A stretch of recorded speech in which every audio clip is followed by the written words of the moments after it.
42.249 mil pessoas em 2016.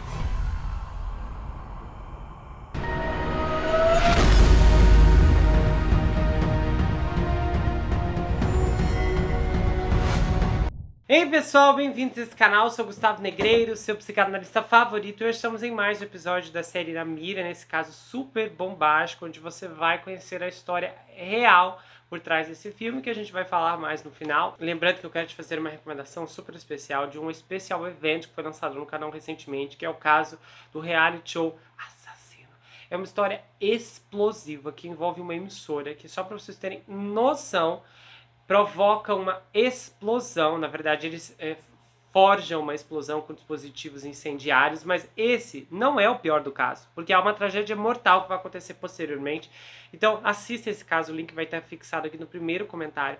É uma história muito boa, muito quente e muito forte, porque ela realmente traz eventos que são bem desconhecidos, e é uma história também inédita aqui no YouTube, então não deixe de conferir. Aliás, se você fazer uma tour pelo canal, você vai lá na página inicial e você vai ver tudo: sessões, categorias, playlists, todas as sagas, minisséries e séries, investigações especiais que eu já fiz aqui. Então, conheça o canal, vai lá na página inicial que você vai ver todo o conteúdo que eu já produzi. Nós vamos começar essa história agora. Vender medicamentos químicos é um negócio de relacionamento.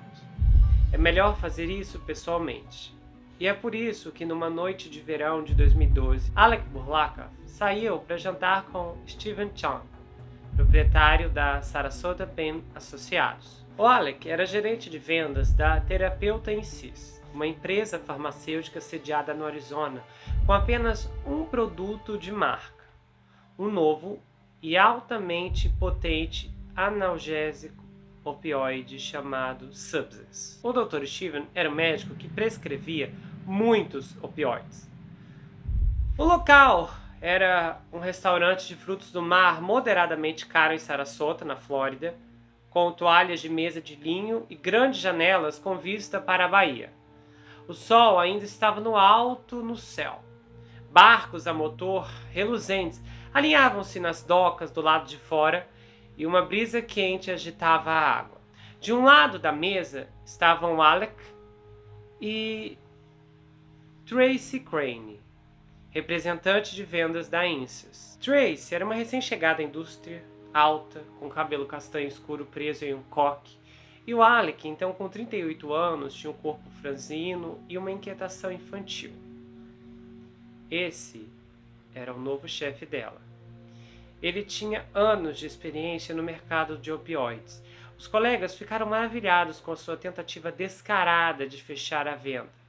Mas ele tinha um carisma difícil de resistir. Mesmo as pessoas que não confiavam nele não podiam deixar de gostar dele. A Tracy estava lá para aprender o negócio, e a reunião causou uma impressão vívida. O Steve, então com 49 anos e corpulento, tinha credenciais impecáveis. Ele foi treinado na Universidade de Washington, no Cornell Medical College, no Memorial Sloan Kettering Cancer Center. Ele havia se casado na igreja presbiteriana da Quinta Avenida, em Manhattan, com uma violinista formada pela Juilliard, que é filha de um ex-presidente executivo da Korean Air. Mas desde então ele havia se divorciado. A convite do Alec, ele trouxe a namorada da época, uma mulher de 20 e poucos anos, que estava ali no jantar. Para a Insys, o Steve era o tipo certo de médico a ser procurado. No final da década de 90, as vendas de opioides prescritos começaram a subir acentuadamente. Mas quando a Subsys chegou ao mercado em 2012, o crescente escrutínio regulamentar e a mudança de opinião médica estavam a diminuir o número de prolíficos prescritores de opiáceos. O Steve era um dos resistentes, um verdadeiro crente no tratamento da dor com narcóticos, e ele dirigia um consultório movimentado. E 95% dos pacientes do Medicare que ele atendeu em 2015 tinham pelo menos uma prescrição de opioides preenchida. O Dr. Steve também foi um dos principais prescritores de uma pequena classe de analgésicos cujo ingrediente ativo é o fentanil, que é 50 a 100 vezes mais poderoso que a morfina. O produto do Alec foi uma nova entrada nessa classe. Numa lista de alvos derivado de dados da indústria que circulavam internamente na INSYS, o Steve havia sido colocado em terceiro lugar. Nos poucos meses desde o lançamento da Subsys, a demanda não atendeu às expectativas da empresa. Parte do pessoal de vendas já havia sido demitido. E se o Alec e a Tracy não conseguissem persuadir o Steve a se tornar um leal à Subsys, seria um grande golpe para eles e para toda a empresa. O medicamento era tão caro que uma única clínica liderada por um médico motivado poderia gerar milhões de dólares em receitas. Durante o jantar, o Alec ficou expansivo. E a Tracy ficou maravilhada com a maneira como ele recorreu a uma riqueza de informações sobre o médico. Informações coletadas ao longo dos anos, sem deixar transparecer quanto ele sabia. Antes de trabalhar para a INSYS, o Alec havia trabalhado para SAP Holland, a principal concorrente da INSYS, e sabia um pouco sobre a história romântica do Steve. Ele também sabia que o Steve gostava de visitar os cassinos de Tampa, então Alec fez questão de falar sobre sua propensão para o jogo. A Tracy não tinha ideia se o que ele estava falando era verdade. Não está claro se o Alec sabia que o Steve também estava, naquele momento, no meio de uma dispendiosa batalha legal. No ano anterior, 2 enfermeiras que haviam trabalhado para ele entraram secretamente com uma ação de denúncia, acusando-o de esquemas de cobrança generalizados, destinados a fraudar o governo. E então, agentes federais executaram um mandado de busca em sua clínica. O que está claro é que o Alec achava que o Steve era um prêmio tremendo. Depois de exaltar brevemente as virtudes da Subsys, o Alec finalmente chegou ao verdadeiro propósito do jantar. Ele tinha uma proposta a fazer.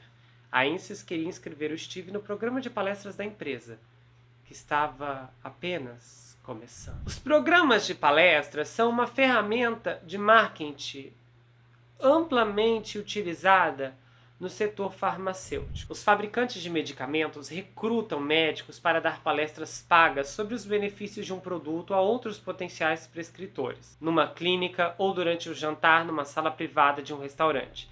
Mas a Tracy e alguns colegas, representantes novatos, já estavam recebendo alguma mensagem clara do Alec. A ideia dele de um programa de palestras era, na verdade, outra coisa. E a Tracy e seus colegas estavam se preocupando que, na verdade, essa outra coisa significava o que aquilo estava aparentando ser. Um esquema de suborno. O Alec deixou o jantar de ótimo humor, confiante que o Steve embarcaria. O médico se tornou palestrante da INSYS no final daquele ano e as vendas melhoraram. Não apenas no escritório do Steve na Flórida, mas também em todo o país, à medida que mais médicos se inscreveram. No próximo ano, segundo a empresa, a receita líquida de vendas da Subsys aumentaria em mais de 1000%. Para 95,7 milhões de dólares. Mas os novos representantes estavam certos em estar preocupados. O programa de palestrantes da INSYS foi fundamental para a rápida ascensão da INSYS como queridinha de Wall Street e também foi fundamental para o ataque de centenas de problemas jurídicos que cercariam a empresa. O mais notável é que 7 ex-altos executivos, incluindo o Alec e o fundador bilionário da INSYS, o John Kapor, passaram a aguardar julgamento por acusações de extorsão no Tribunal Federal de Boston. A própria empresa, surpreendentemente, continuou em atividade durante um escândalo jurídico. As fontes para esse episódio se baseiam em registros de uma galáxia de litígios relacionados à INSYS. Ações civis movidas por procuradores gerais estaduais, ações de delatores e acionistas em processos criminais federais. No caso INSYS, os procuradores tinham a intenção de abrir novos caminhos ao responsabilizar a indústria farmacêutica e médica em relação à atual crise dos opiáceos. Eles passaram a atacar os dois lados da transação de vendas farmacêuticas. 11 prescritores estavam enfrentando acusações ou foram condenados por suas ligações com a INSYS. E o Steve chegou a ser intimado por registros médicos relacionados a Subsys. Ao analisar a relação da Insys com fornecedores como ele, os investigadores queriam revelar como os opiáceos são vendidos no momento em que entram pela primeira vez na corrente sanguínea nacional, no consultório médico. A crise dos opiáceos é a epidemia de substâncias mais mortal da história americana e evoluiu significativamente ao longo das últimas décadas.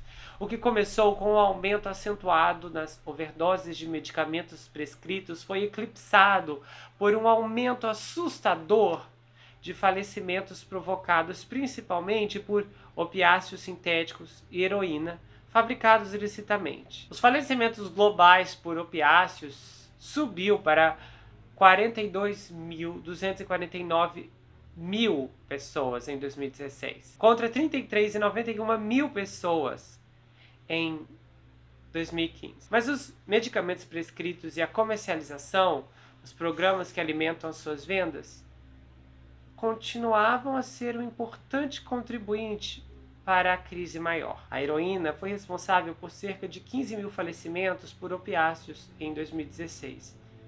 Mas 4 em cada 5 consumidores de heroína começaram a fazer uso indevido de opiáceos prescritos. Quando o Subsys chegou em 2012, a indústria farmacêutica lutava há anos contra as autoridades sobre o seu papel na promoção da disseminação de analgésicos viciantes. As autoridades tentavam confinar os opiáceos a uma população selecionada de pacientes com dor, que precisavam desesperadamente deles. Mas os fabricantes estavam a ultrapassar os limites legais e, por vezes, até o limite do limite para levar os seus produtos a um mercado mais vasto. Mesmo com o aumento das penalidades legais, a indústria prosperou. Em 2007, 3 executivos sêniores da Purdue Pharma se declararam culpados em conexão com um esforço de marketing que se baseava na deturpação dos perigos do OxyContin, e a empresa concordou em pagar um acordo de 600 milhões. Mas a Purdue continuou registrando mais de 1 bilhão em vendas anuais de medicamentos. Em 2008, a Cephalon também apresentou uma queixa criminal e concordou em pagar 425 milhões de dólares pela promoção de um opiáceo chamado Active e 2 outros medicamentos off-label, que significa para utilizações não aprovadas. Só que isso não impediu que a Cephalon fosse adquirida 3 anos depois por 6,8 milhões de dólares.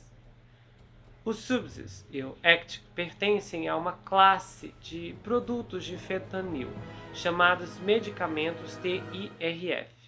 Eles são aprovados exclusivamente para o tratamento da dor oncológica irruptiva, crises de dor que rompem os efeitos dos opioides de ação mais prolongada, que o paciente com câncer já toma 24 horas por dia. Os TIRF são produtos de nicho, mas o nicho pode ser lucrativo porque os medicamentos têm um preço muito alto. Um único paciente pode produzir receitas de 6 dígitos. O fentanil é extremamente poderoso. Variações fabricadas ilicitamente, muitas vezes adicionadas à heroína ou transformadas em comprimidos falsificados, tornaram-se as principais causas de falecimento na crise dos opiáceos. E os reguladores têm feito esforços especiais para restringir os produtos prescritos como fentanil. Em 2008, por exemplo, a FDA rejeitou o pedido da Cephalon para expandir o uso aprovado de um TIRF chamado Fentora nos ensaios clínicos da empresa. Os indivíduos que não tinham cancro demonstraram um comportamento muito mais viciante e uma propensão para o abuso de substâncias que são raramente vistos em ensaios clínicos. Isso, segundo a conclusão dos funcionários da FDA. Um comitê consultivo da FDA informou que durante os testes, parte do Fentora foi roubada. Apesar desses esforços governamentais, os medicamentos TIRF eram amplamente prescritos a pacientes sem cancro. Os médicos da dor e não os oncologistas eram atores dominantes. Isso era de conhecimento comum na indústria. Embora seja legal para o fabricante promover medicamentos para uso off-label, é perfeitamente legal que os médicos prescrevam qualquer medicamento off-label a seu critério.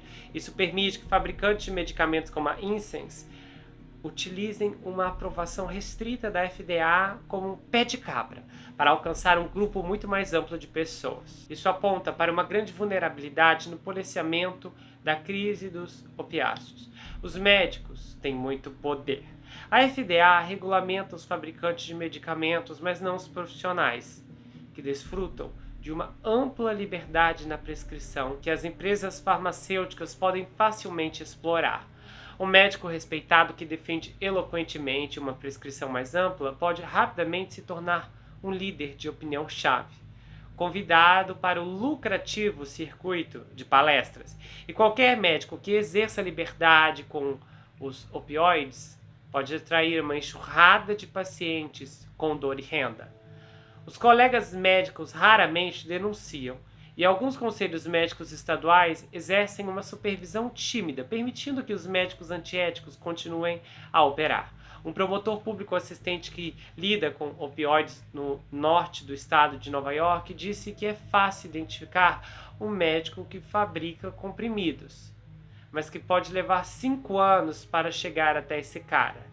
Enquanto isso, os fabricantes de medicamento continuam a obter receitas e esse médico continua a atender pacientes, um após o outro, dia após dia. John Campbell, o fundador da Insys, flertou com problemas jurídicos ao longo de sua carreira como empresário farmacêutico. Criado na Índia, onde foi o primeiro da família a frequentar a faculdade, ele migrou para os Estados Unidos para fazer doutorado, com apenas $5 no bolso.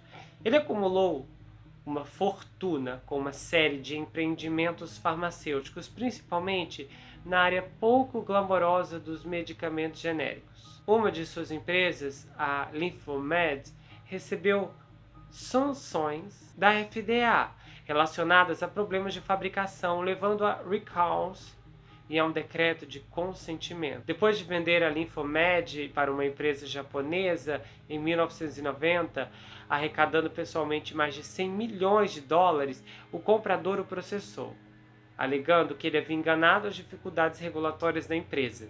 Então ele fez um acordo fora do tribunal. Outros dos grandes investimentos do John, a Acorn, foi retirado da Nasdaq, um mercado de ações, durante seu mandato como executivo-chefe por apresentar demonstrações financeiras não auditadas.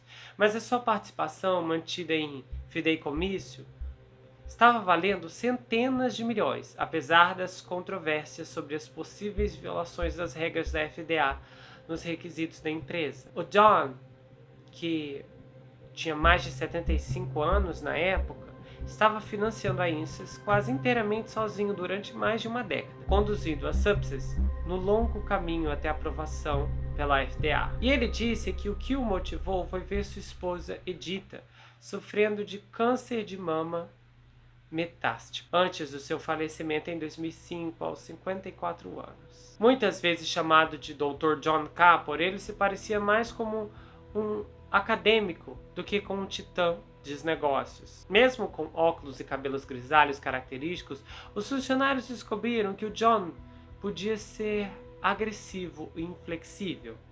Na Insys, ele era conhecido por bater na mesa e até repreender um gerente na frente de outros colegas.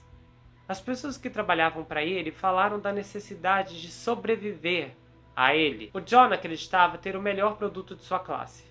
Todos os medicamentos TIRF para o fentanil de liberação imediata transmucosa administram fentanil através das membranas mucosas que revestem a boca ou o nariz. Mas o método específico difere do produto para produto. O Actic, o primeiro medicamento TIRF, é uma pastilha em bastão.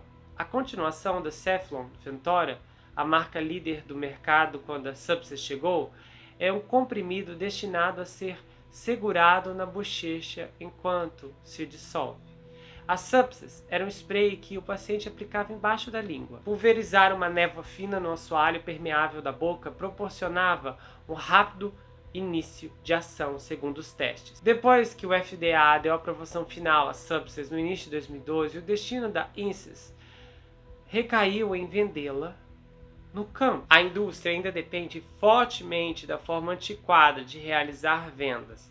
Os fabricantes de medicamentos enchem o país de representantes que visitam os prescritores pessoalmente, muitas vezes devolvendo relações pessoais com eles ao longo do tempo. Para realizar uma delicada campanha de vendas, a Insys fez algumas escolhas inusitadas, supervisionando o lançamento sob o comando do John, então presidente executivo. Estaria seu protegido de 36 anos, Michael Babbitt, que havia sido nomeado presidente executivo da Insys.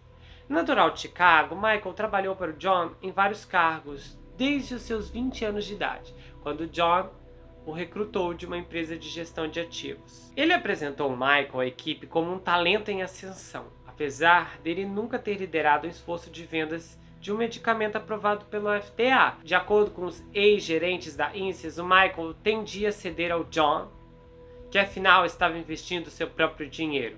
Para construir a força de vendas, a Insys contratou um número de pessoas notavelmente atraentes, na faixa dos 20 e 30 anos, a maioria mulheres. Uma tática comum no setor, mas os representantes da Insys tendiam a ser particularmente inexperientes, muitas vezes sem experiência em vendas farmacêuticas. Jim Kaufman, que trabalhou como treinador regional de vendas na Insys em 2012, notou que eles estavam contratando pessoas recém-saídas da faculdade. Portanto, havia uma certa ingenuidade que influenciava seus objetivos e metas. A empresa oferecia salários bem abaixo das taxas de mercado, normalmente pagando a um representante 40 mil, quando outras empresas ofereciam o dobro desse valor. E é claro, isso dependia da atração das opções de ações e de comissões incomumente grandes. Examinando dados detalhados de vendas da TIRF adquiridos de terceiros, os executivos da Insys se concentraram em um fato importante. Todo o mercado era ancorado por um grupo relativamente pequeno de prescritores. Ganhar o negócio de um punhado de profissionais cuidadosamente selecionados por estado poderia ser suficiente para tornar a Insys líder de mercado. Os nomes no topo da tabela eram bem conhecidos na área. Os gerentes da Insys dividiram a base existente de prescritores da TIRF em décil, estatística descritiva, de acordo com o número de scripts que escreveram. Os profissionais do décil superior tendiam a não se especializar no tratamento da dor oncológica, mas a Insys foi logo atrás deles. Os representantes de vendas foram instruídos a visitá-los várias vezes por semana, a ponto de ficarem sentados em suas salas de espera por horas, conversando por um momento com o médico. Um gerente até disse: "Você pesca onde estão os peixes." O programa de palestras estava em andamento na Insys desde o início, mas nos primeiros meses após a Subsys chegar ao mercado, ele ainda não havia começado. Nesse período, John, o dono, ficou decepcionado com as vendas do medicamento. Então os gerentes achavam que as expectativas eram realistas, visto que a empresa tinha representantes iniciantes e concorrentes consolidados. Mas o John não queria ouvir isso. Ele e o Michael logo se reuniram com cada gerente regional de vendas individualmente no escritório central. E algumas reuniões seriam controversas. A rotatividade da equipe de vendas já estava altíssima nesse ponto. Foi então que o Alec chegou perguntando sobre o emprego. O Alec Burlock.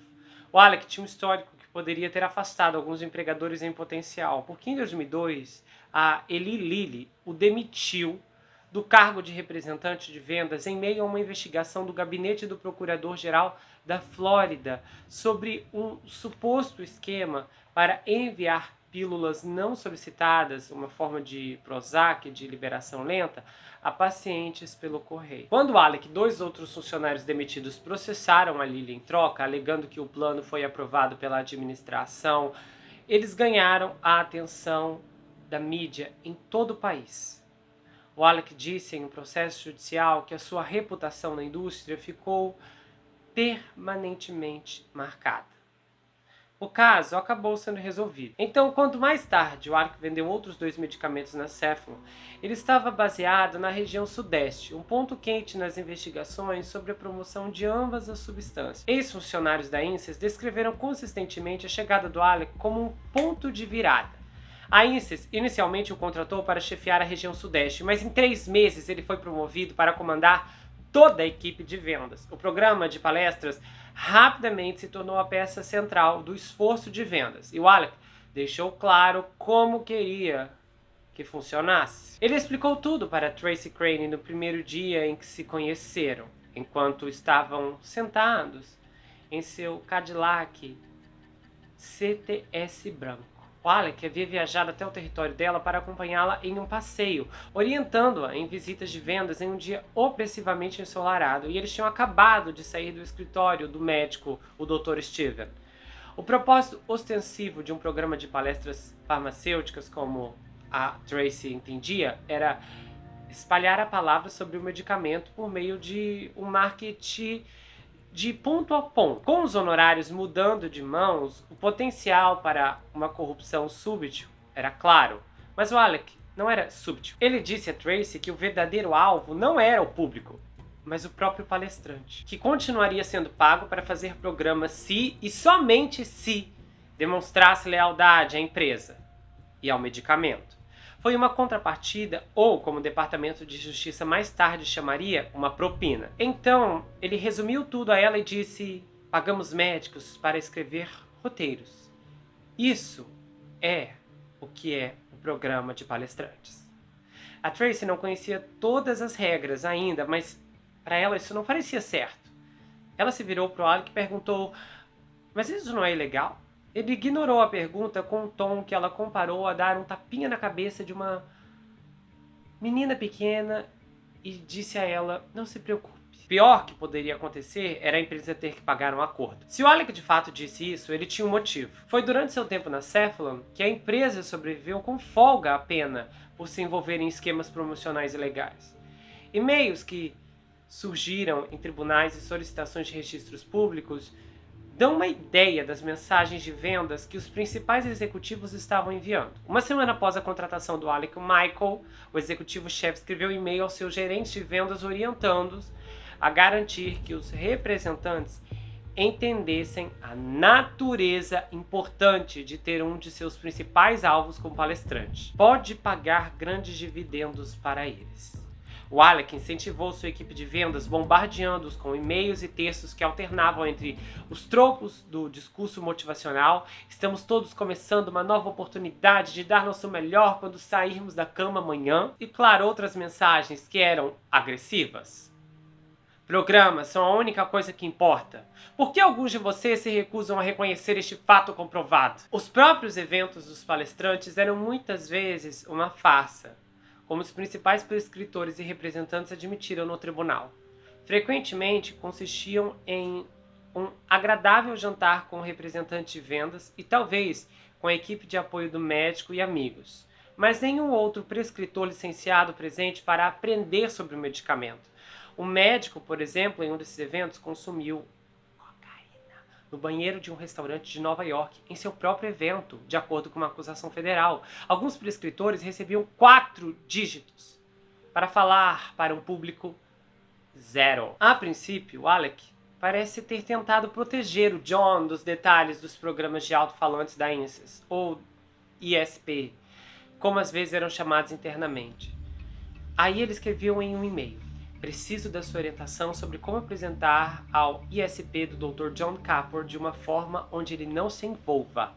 Aí o Michael respondeu: você acertou.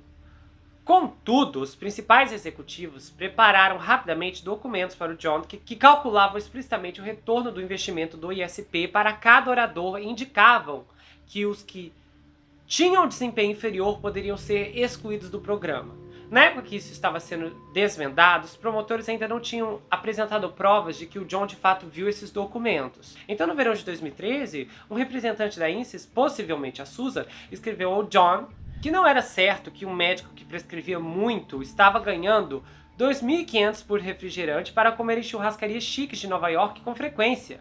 E ela acrescentou: Acho que ninguém nem vai para seus programas. No ano seguinte, a INSES quadruplicou o orçamento dedicado ao programa de palestras para 10 milhões. No final, os 10 melhores palestrantes ganharam cada um mais de 200 mil dólares. A INSES não estava apenas conquistando os melhores prescritores da TIRF da competição. Estavam criando novos. Um representante famoso na Flórida, mais tarde promovido à alta gerência, disse a outro representante que quando foi em busca de palestrantes em potencial, não se restringiu aos nomes importantes, porque afinal qualquer médico poderia escrever roteiros. E a empresa não dá palavras de onde eles não vêm. Alguns dentistas e podólogos também prescreveram os SUPSes, e um representante fez as seguintes observações em um e-mail: procurem pessoas que estão se divorciando ou médicos abrindo uma nova clínica, médicos que exigem muitos procedimentos. Todos esses caras estão com fome de dinheiro. Se você tem a ideia de se tornar um palestrante pago e há uma luz nos olhos deles que se apaga, você sabe que esse é o seu cara. Não é novidade que táticas como essas atraíram algumas figuras questionáveis para o programa. Em um e-mail que surgiu em uma ação movida pelo Procurador-Geral de Illinois, um representante de vendas no estado relatou diretamente ao Michael sobre um médico que tratava a dor chamado Paul Madison. O Dr. Madison administrava uma fábrica de comprimidos muito obscura que só aceitava dinheiro. Ele foi considerado um homem extremamente mal-humorado, preguiçoso e desatento, e ele basicamente aparecia para escrever seu nome no bloco de receitas. Isso quando aparecia. A INSES não foi dissuadida, ao que parece. De acordo com acusações de Boston, o Michael e o Alec contrataram uma ex-dançarina exótica chamada Sunrise Lee como gerente de vendas, e ela ajudou a cortejar o Dr. Madison como palestrante da INSES. A empresa pagou dezenas de milhares de dólares ao doutor, mesmo depois dele ter sido indiciado por acusações de fraude, que ele se declarou inocente. Em um e-mail de março de 2003 para a equipe de vendas, o Alec destacou 5 representantes no topo do quadro de líderes da empresa e observou que eles literalmente tinham todo o seu negócio sendo conduzido basicamente por um cliente. E haviam outros clientes que eram 5 principais prescritores da SUPSes no país. E todos eles eram falantes bem remunerados do medicamento INSES. 3 foram condenados por crimes, um não foi acusado, mas teve sua licença revogada. E apenas um permaneceu na prática. Como resultado da abordagem da INSES para atingir os médicos, o seu potente opioide foi prescrito a pacientes para os quais nunca foi aprovado tratar. Não ocasionalmente, mas sim dezenas de milhares de vezes. É impossível determinar quantos pacientes da SUPSes sob o comando do John realmente sofreram de dor oncológica irruptiva, mas a maioria das estimativas em processos judiciais colocou o número em cerca de 20%. Apenas 4% de todas as prescrições da SUPSes foram escritas por oncologistas. Jeff Butter, de 34 anos, era um condecorado veterano de guerra do Iraque e também um paciente off-label das SUPSes. Seu médico, William Tan, um palestrante pago da INSES, prescreveu medicamento para tratar a dor decorrente dos ferimentos de guerra do Jeff, eventualmente aumentando a dose bem além da quantidade máxima indicada pelo FDA.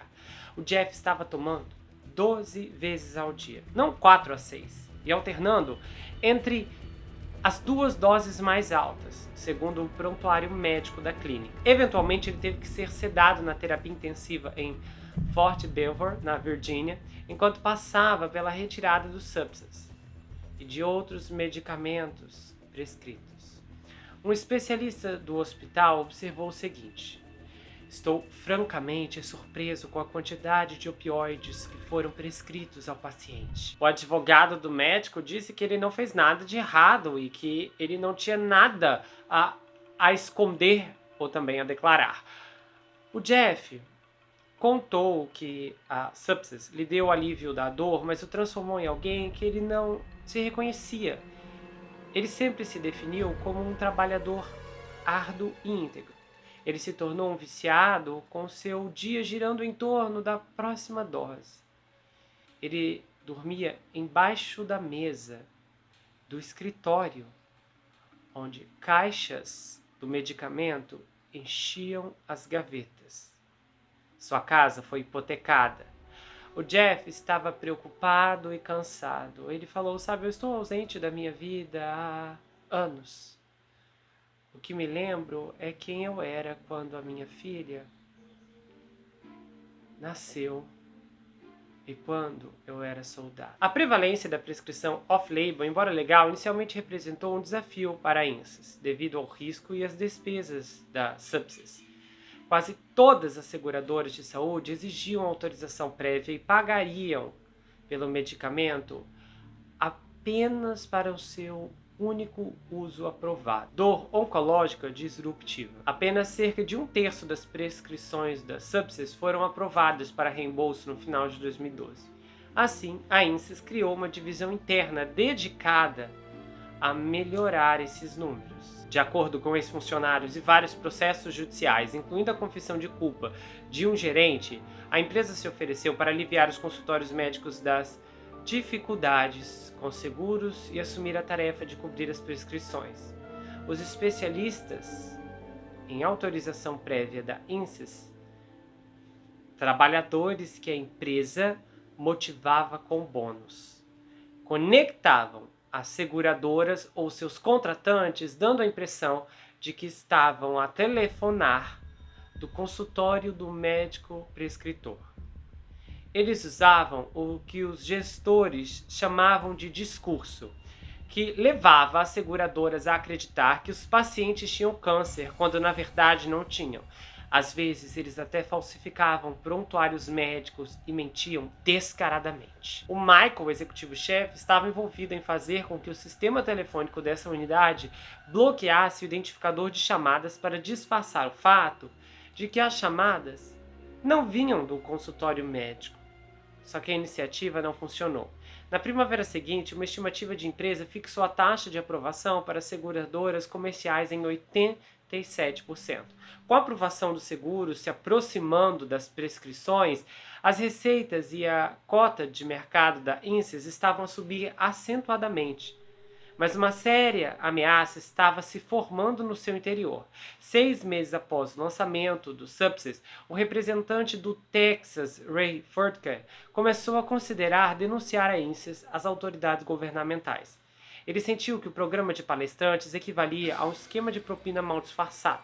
E ele também estava preocupado com o fato da administração estar empurrando uma dose excessivamente alta de Subsys para pacientes de primeira viagem, apesar das advertências em negrito da FDA sobre os perigos. Então Ray começou a coletar e-mails e textos como prova, e ele logo apresentou uma denúncia contra a empresa, e também contra o John Kapor. Mas os réus não sabiam que haviam sido processados há meses e o caso prosseguiu sob sigilo. Enquanto a sorte da INSS aumentava, o processo do Ray estava sob análise no Departamento de Justiça. Em casos como o dele, chamados Keep Thames, um denunciante processa em nome do governo alegando fraude e se compromete a compartilhar quaisquer fundos recuperados. Os advogados do Departamento de Justiça conduzem entrevistas discretamente, avaliando se deveriam intervir e se juntar ao demandante no processo. É uma das centenas de decisões como essa que os investigadores enfrentam a qualquer momento. O investigador do Departamento de Saúde e Serviços Humanos, Michael Cohen, disse que o governo federal enfrenta uma quantidade esmagadora de fraudes nos cuidados de saúde, que eles chamam de tsunami. Felizmente, para a INSS, o Departamento de Justiça se recusou a intervir no caso do Ray. Um advogado familiarizado com a decisão citou a dificuldade de provar danos significativos. A INSS ainda não era um peixe grande. O Ray fez o que a maioria das pessoas faz nessa situação: desistiu do processo. O juiz ordenou que sua denúncia fosse aberta, mas a mídia não tomou conhecimento na época.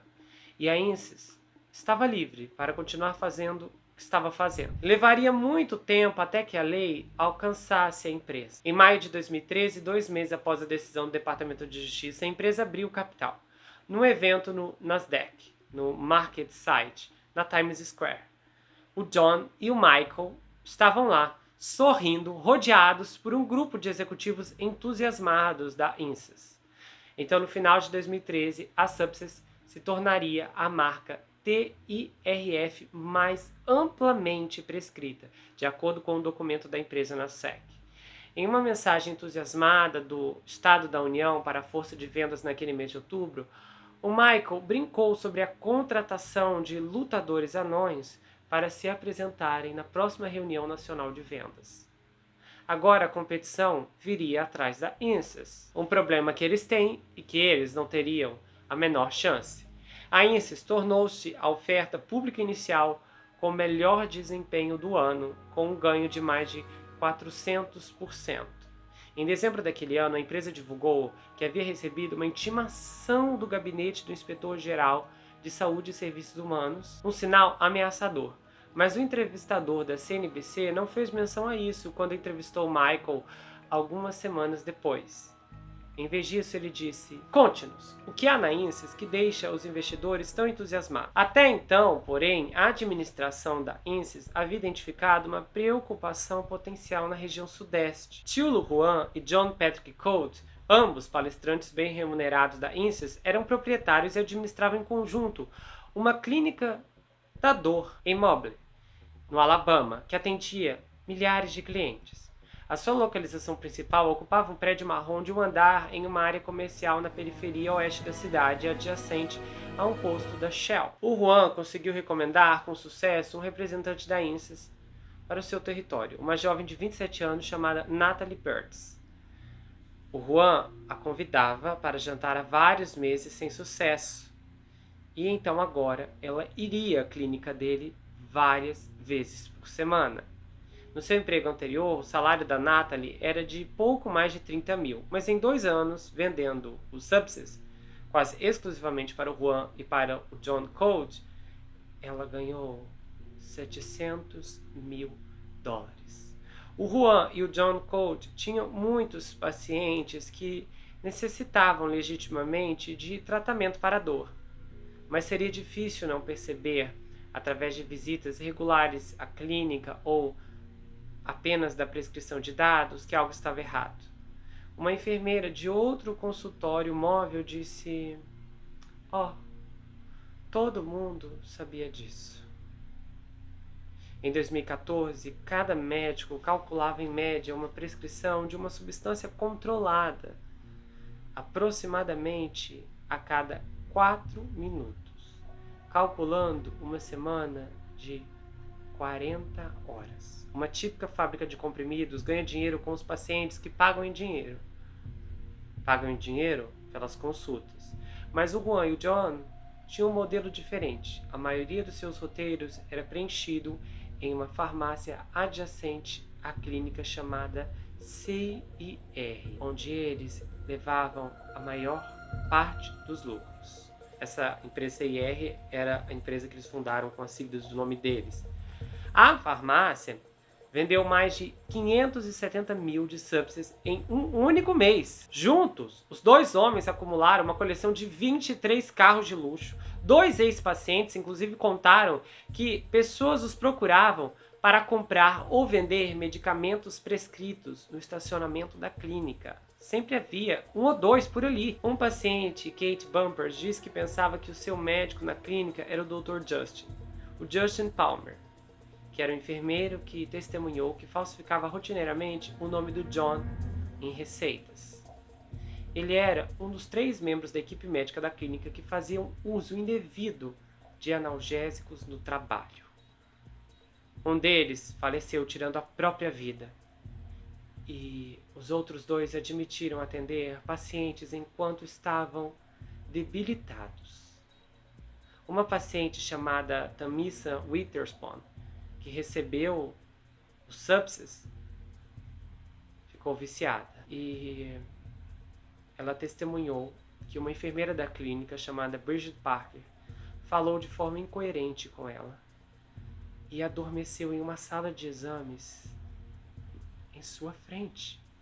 A Thompson reconheceu o estado em que o John se encontrava porque ela mesma esteve lá. Ela disse que quando viu o John, ela começou a chorar, porque ela falou: "Gente, ele tá viciado também, meu próprio médico." Em depoimento no tribunal, a Natalie reconheceu que no final de 2013 havia um senso de pânico na INSYS. em relação à situação lá na clínica de Mobley. O problema era que a clínica não estava gerando dinheiro suficiente para a empresa. Aí o Alec escreveu a Natalie: Dr. Juan e o Dr. Coach estão muito mal. Você pode ajudar, por favor? Este foi o tema da conversa hoje com o Dr. Capor e o Mike. Só que, na verdade, tanto o Coach e o Juan ainda estavam escrevendo muitos scripts dos Subsys. Mas eles começaram a prescrever também, prolificamente, um concorrente, o Abstral, então fabricado pela Galena Biopharma, uma razão pela qual a Insys estava a perder vendas potenciais era que a CIR, a Pharmacy, lá a farmácia deles, estava tendo, do Juan e do Coach, estava tendo dificuldades em obter o principal produto deles, suficiente dos distribuidores para mantê-la em estoque, devido a medidas concebidas para combater a crise dos opiáceos. O fluxo de substâncias controladas através dos distribuidores, que são os intermediários entre as empresas farmacêuticas e as farmácias, é estritamente regulamentado. E os distribuidores pagaram pesadas indenizações por não notificarem a FDA sobre as encomendas suspeitas de substâncias controladas de determinadas farmácias. A farmácia do Juan e do Coach estava atingindo o limite máximo com seu distribuidor, literalmente, uma enorme barreira. E isso foi constatado em um e-mail pela Natalie.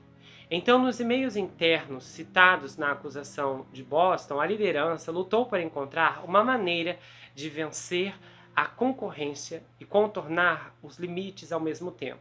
O executivo escreveu que certas partes estariam em risco se não tomassem cuidado. Os representantes de vendas da região sentiram que precisavam de ajuda. E um gerente escreveu a Natalie: espero que com uma pequena ajuda vinda de cima, possamos conseguir isso. Então, no dia 13 de fevereiro de 2014, a ajuda chegou.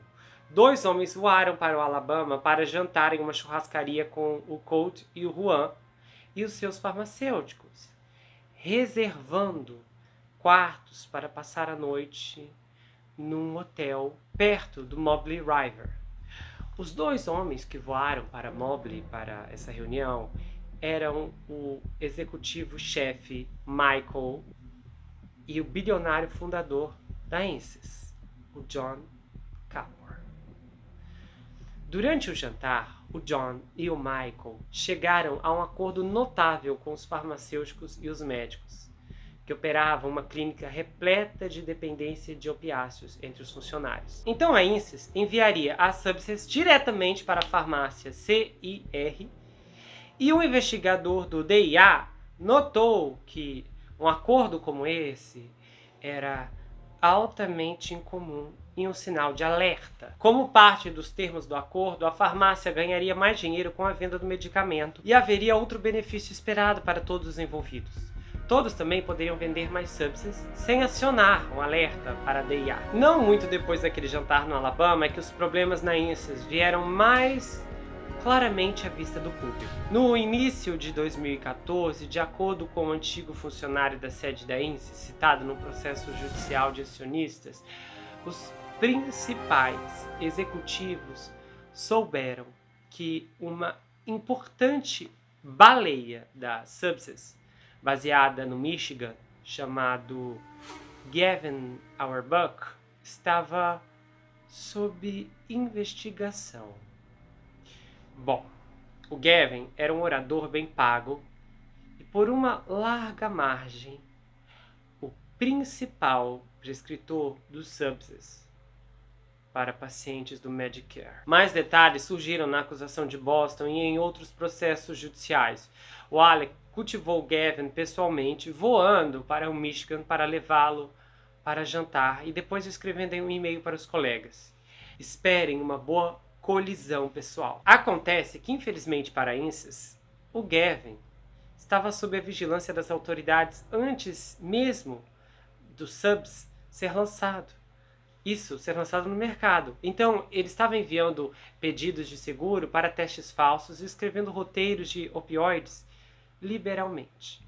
À medida que os investigadores se aproximavam dele, o seu gosto por uma nova substância chamada Subsys chamou a atenção. Então, ele o prescreveu a um paciente que se queixava de dor nas costas leve a moderada. Esse paciente era um agente secreto. O Gavin foi preso em maio de 2014 e acusado de prescrever ilegalmente o Subsys e fraude em seguros. As ações da INSYS sofreram impacto imediato devido ao grande volume de negócios. No e-mail de setembro anterior, o Alec escreveu ao Gavin e a outras pessoas: "Vamos ganhar algum dinheiro", acrescentando que foram os Gavins do mundo que os mantém no negócio. E disse assim: "Vamos conseguir mais alguns". Aí, nesse ponto, os executivos da INSYS lutavam para se distanciar do médico. Em um comunicado à imprensa, eles explicaram que o Subsys não foi vendido diretamente aos médicos e que, bom, eles tomam suas próprias decisões. Eles colocaram assim: a INSYS só vende o Subsys por meio de atacadistas aprovados pelo DIA, que monitoram e então rastreiam a atividade de prescrição. Com a notícia da prisão do Gavin, a representante de vendas de Nova Jersey, Susan Basler, escreveu a um amigo: "Sim". Quando o amigo respondeu que era ruim para o médico, mas não para a INSYS, a Susan disse: "O problema é que eles subornaram aquele cara para prescrever. A denúncia está mostrando outros 10 médicos que eles subornaram". Isso era uma observação reveladora. Na verdade, a queixa criminal do Gavin apenas apresentou um gráfico dos 10 principais prescritores da Subsys para pacientes do Medicare.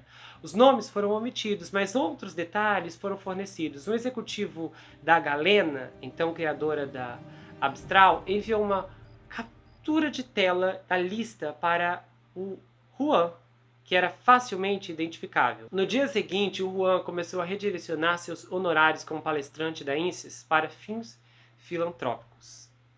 Ele passou a fugir do dinheiro da INSYS o mais rápido que pôde. Com a queda do Gavin, a Susan aparentemente pensou que a INSYS estava acabada. Mas para os seus chefes e para os seus investidores, isso não havia acabado. Após uma queda, as receitas se recuperaram e as ações retomaram a subida. A INSYS continuou a pagar honorários de oradores a médicos com antecedentes disciplinares e a fazê-lo abertamente, porque uma disposição recente implementada da Lei de Cuidados Acessíveis significava que os pagamentos dos fabricantes de medicamentos aos médicos eram agora divulgados publicamente. O Alec continuou no cargo por mais de um ano e os investidores deram de ombro diante das notícias do Gavin e da má imprensa em torno do programa de palestrantes. Uma análise otimista do Wall Street no final daquele ano acrescentou o seguinte: a intimação que a INSYS recebeu sobre suas práticas de vendas não era particularmente incomum. Temos quase certeza de que o pior resultado para a INSYS é algum tipo de multa.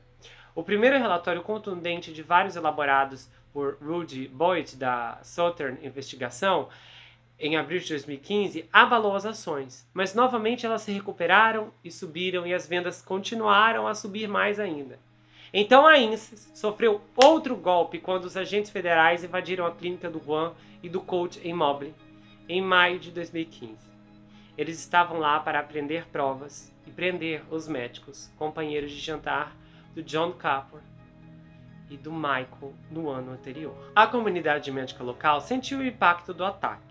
Como geralmente não são permitidas recargas de substâncias controladas, os pacientes normalmente visitavam a clínica todos os meses.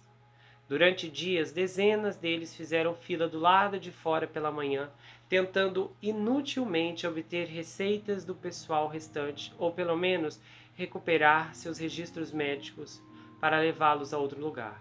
Mas outros provedores estavam lotados ou não aceitaram esses pacientes.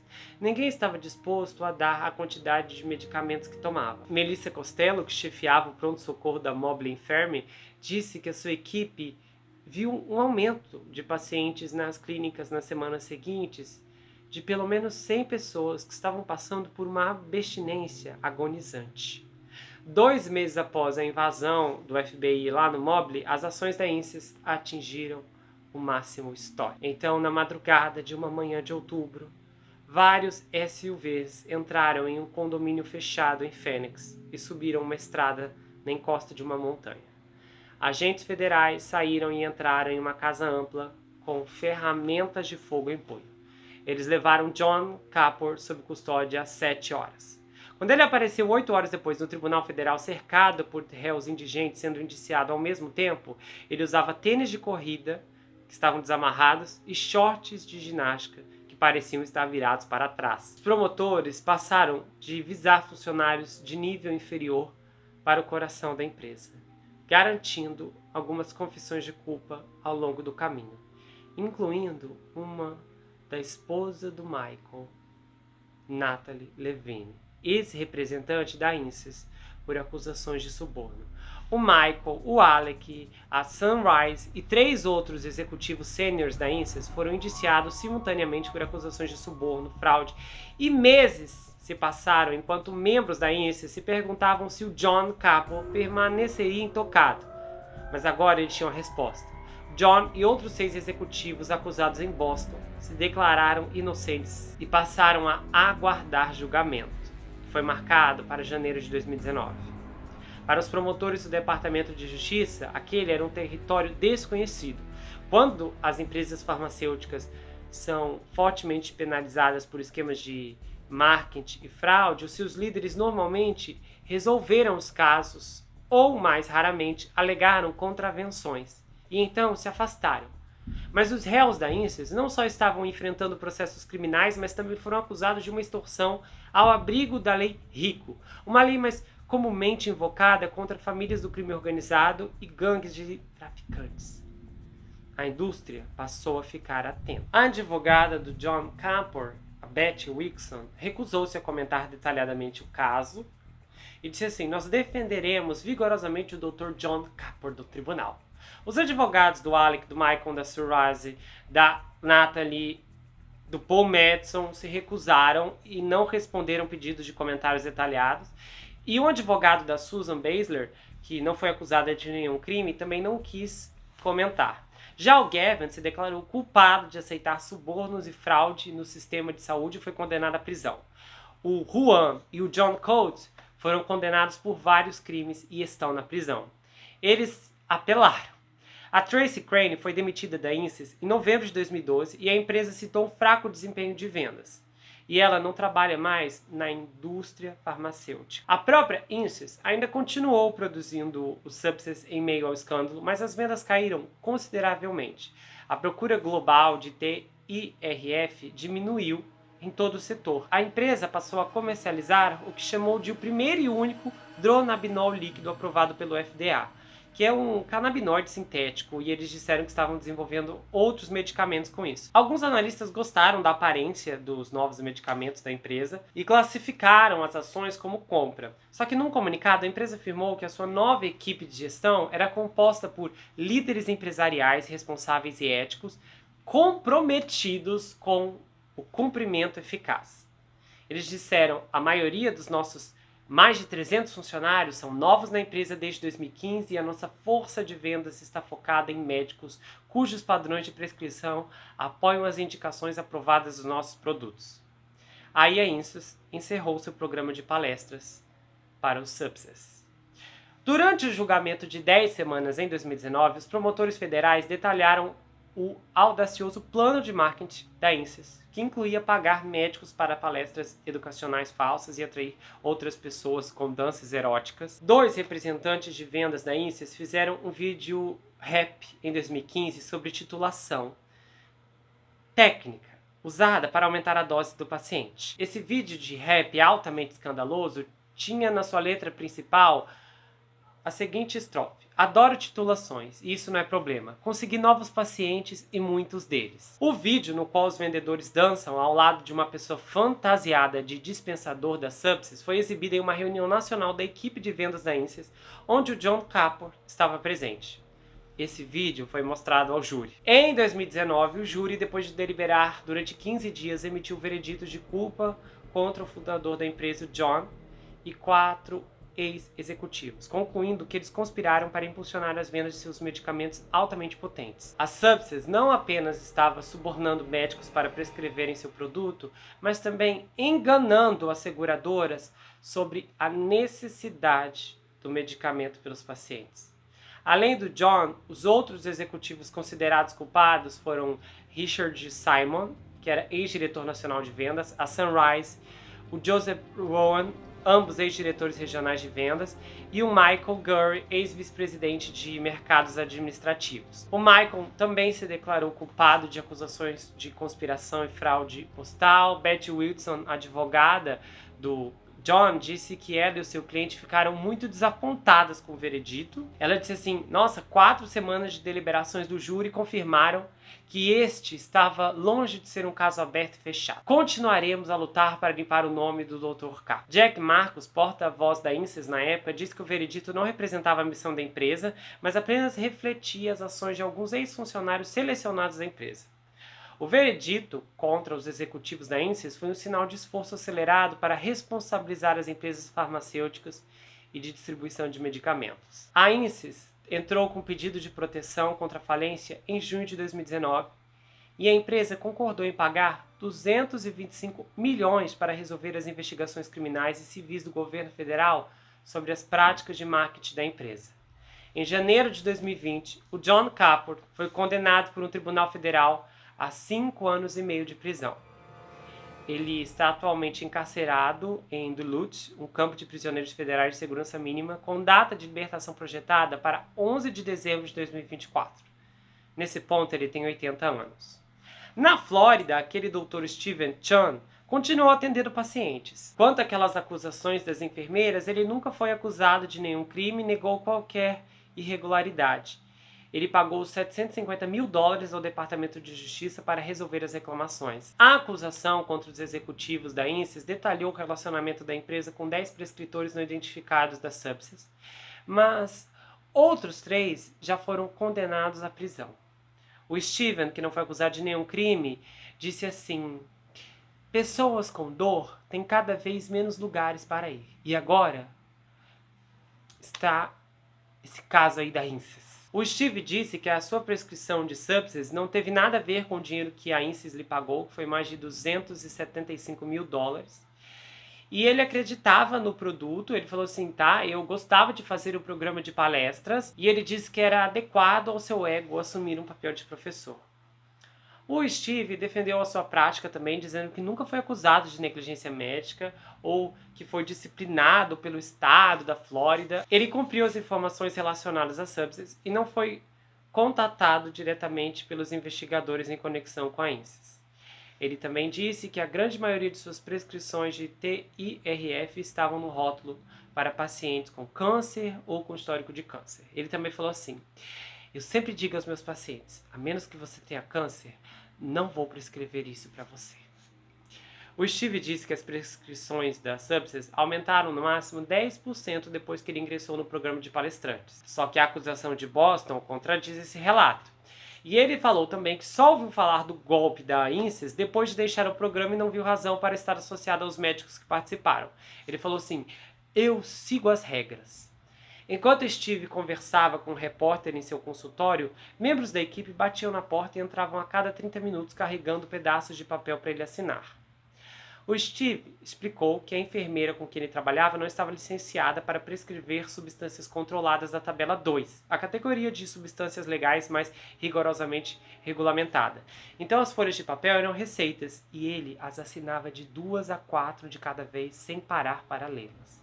Assim que alguém batia na porta, sem olhar para baixo, ele fazia um movimento rápido com a mão para tirar a caneta do bolso da camisa e clicar no botão de cima. No final, os pacientes provavelmente faziam a viagem, naquele ciclo que todos conhecem, da sala de espera para a sala de exames e finalmente para casa. Naturalmente, o paciente na sala ao lado não tinha ideia do que o Steve e o repórter estavam discutindo. Ele provavelmente não viu que um representante de vendas passou por ali e levou almoço para a equipe da clínica, recebendo um aceno do Steve pela porta aberta. É muito provável que uma farmácia tenha passado uma receita para aquele paciente no caminho para casa. Mas a verdadeira venda já havia acontecido, longe da sua vista. Então, em agosto de 2021, a Sony Pictures anunciou o desenvolvimento de um filme sem título dirigido por David Yates e escrito por Will Stower. Em maio de 2022, Emily Blunt se juntou ao elenco e a Netflix decidiu adquirir o filme intitulado Máfia da Dor, em um acordo de pelo menos 50 milhões de dólares. Em julho, o astro Chris Evans subiu a bordo para estrelar. Máfia da Dor teve a sua estreia mundial no Festival Internacional de Cinema de Toronto em 11 de setembro de 2023 e está sendo lançado na Netflix em 27 de outubro desse ano, 2023. Bom, eu não vi o filme, porque obviamente o filme ainda não foi lançado quando eu gravo esse vídeo.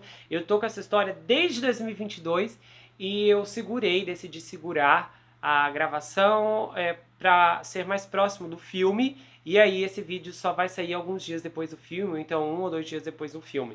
Vai depender. Mas eu ainda não vi o filme, mas eu achei essa história assim fascinante, porque o que me pegou nesse caso é que eu tinha muitas perguntas sem respostas, envolvendo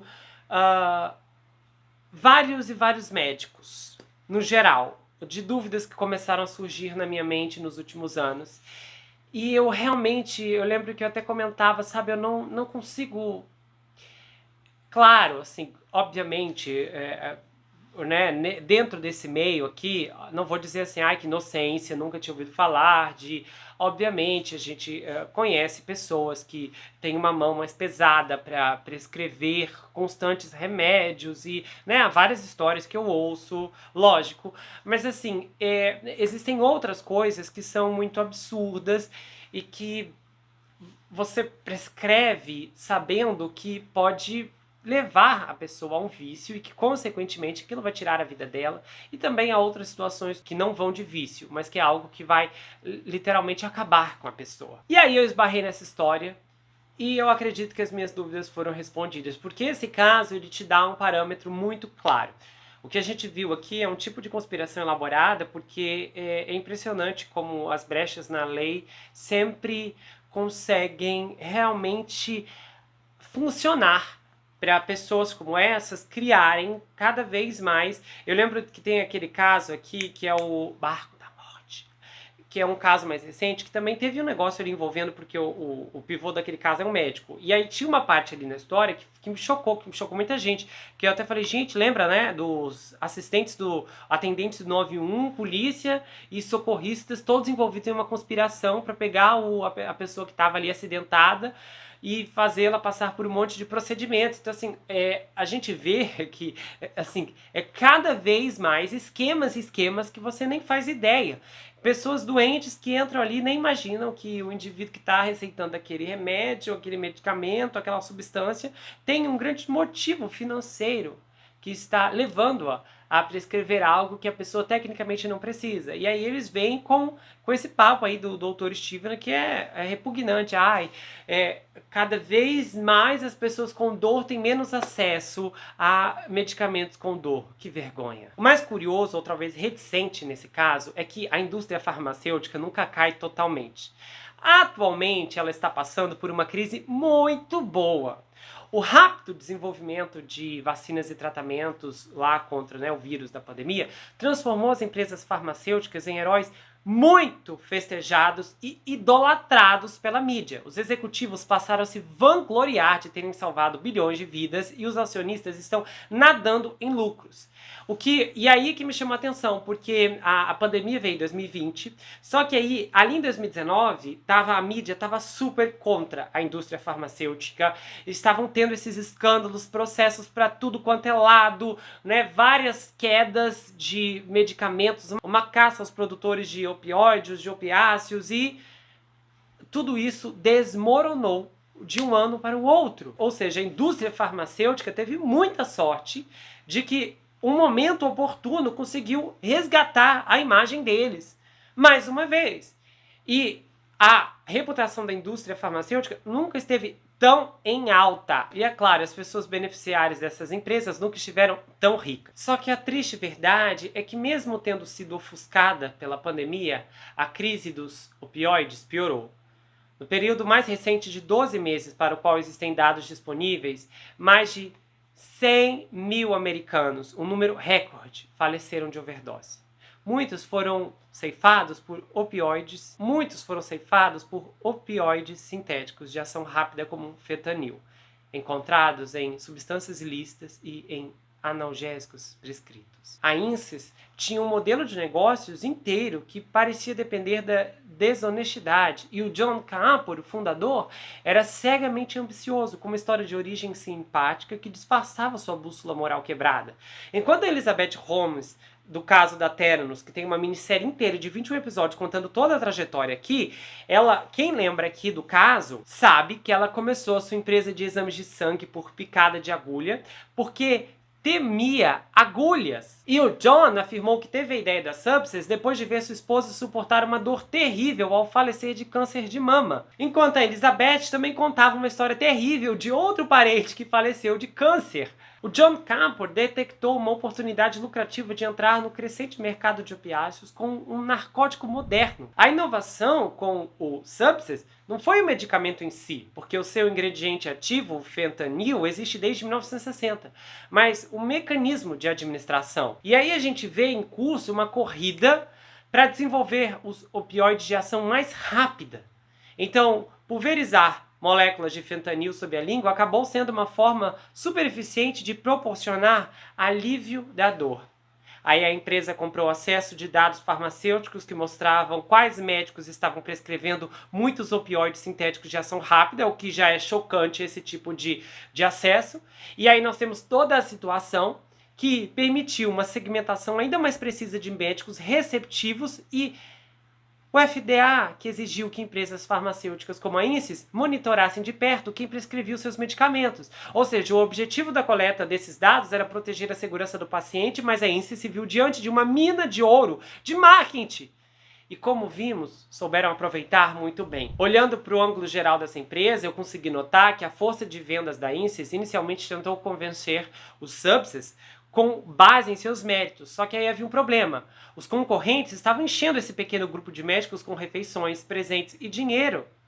E aí, para ter sucesso, a INSYS precisou jogar o mesmo jogo. O suborno é desaprovado, mas a portas laterais. Além de receberem comida, bebida e diversão, os médicos eram pagos para fazer discursos sobre os Subsys para pequenos públicos. E aí a gente vê funcionários dos seus próprios consultórios, isso quando tinha alguém na sala da palestra. Um esquema totalmente moderno de canalizar dinheiro para o palestrante, para que em troca ele prescrevesse os Subsys. O pior nisso tudo é que todo o negócio dos opioides parece ter sido inundado por essas táticas dissimuladas. Porque nada do que a INSYS fez foi realmente novo. E o que revolta não é a criminalidade de uma empresa, já que estamos habituados do mau comportamento das corporações, mas sim o quão institucionalizadas são essas práticas em toda a moderna indústria farmacêutica. Ou seja, isso ainda está acontecendo. Não com a INSYS, mas com outras. E aquele clipe ridículo de dança que foi mostrado ali mostra como eles estavam se sentindo tão eufóricos e tão no topo do mundo, fazendo todas aquelas vendas, que obviamente não cogitaram que aquele vídeo voltaria para assombrá-los. A medicina está mais corrompida do que metade dos nossos vizinhos e amigos estão dispostos a aceitar. No julgamento dos membros dessa quadrilha, os promotores escreveram em detalhes que quanto maior era a dose, maior era o bônus para os médicos. Não só o medicamento custava mais em doses mais elevadas, mas os pacientes também tinham maior probabilidade de se tornarem dependentes da medicação altamente viciante. Então, a verdade é que a justiça nunca vai poder ser feita, porque as vítimas desse caso, fora as pessoas que faleceram por conta do vício nesse medicamento, que eu encontrei várias histórias, aqueles que sobreviveram, que estão vivos, vão ter que enfrentar problemas pelo resto da vida. Essa história ilude um alerta gigantesco, que para a indústria farmacêutica como um todo, quanto mais você consumir, seja como for, mais eles vão ganhar. E quem vai lidar com as consequências dos danos do que quer que for que estivermos consumindo vai ser o seu corpo e a sua saúde, não serão eles. Os reflexos que eu estou falando pode ser tão grande que nós não sabemos aqui quem não foi vítima da indústria farmacêutica em algum momento. Porque Eu posso ter sido, você pode ter sido, e você pode estar sendo e nem sabe. Se essa história não fizer você rever algumas convicções sobre a indústria farmacêutica, sobre as suas extensões e seus braços como um todo, então apenas o seu próprio fim poderá convencê-lo. Só que aí vai ser tarde demais, porque você será apenas mais uma vítima da indústria farmacêutica. E quem falece não pode contar sua história. Se você gostou desse vídeo, inscreva-se no canal, ativa o sininho, compartilha, dá o seu like, comenta aqui embaixo, espero que você tenha gostado. Aproveite e conheça as outras atrações do canal, tá? Tem vários episódios bombásticos. Então, dá uma força, eu espero que você possa maratonar o conteúdo e comentar, tá bom? E se você quiser saber mais sobre mim, adquira meu livro. Esse é um suspense chamado Perfeito Estranho. Ele conta a história de um rapaz chamado Jack Wilbur, que se vê preso em uma terrível maldição hereditária enquanto um serial killer está escondido em sua própria casa e possivelmente tentando tirar sua vida. Esse livro é escrito em formato roteiro, então é uma inovação. Se você não gosta de leitura, não se preocupe. Esse livro é justamente para você, porque a forma como ele é escrito é diferente de tudo o que você já viu. E o livro vai autografado se você quiser. A gente faz envios para qualquer lugar do Brasil e quase qualquer lugar do mundo também. Tem marcadores, um pôster exclusivo. Você pode entrar em contato pelo Instagram, pelo Telegram, comentar aqui. É muito fácil de falar diretamente ou então entrar lá pelo site. A gente se vê no próximo caso e não se esqueça que aqui você sempre vai ter um amigo. Até mais, pessoal!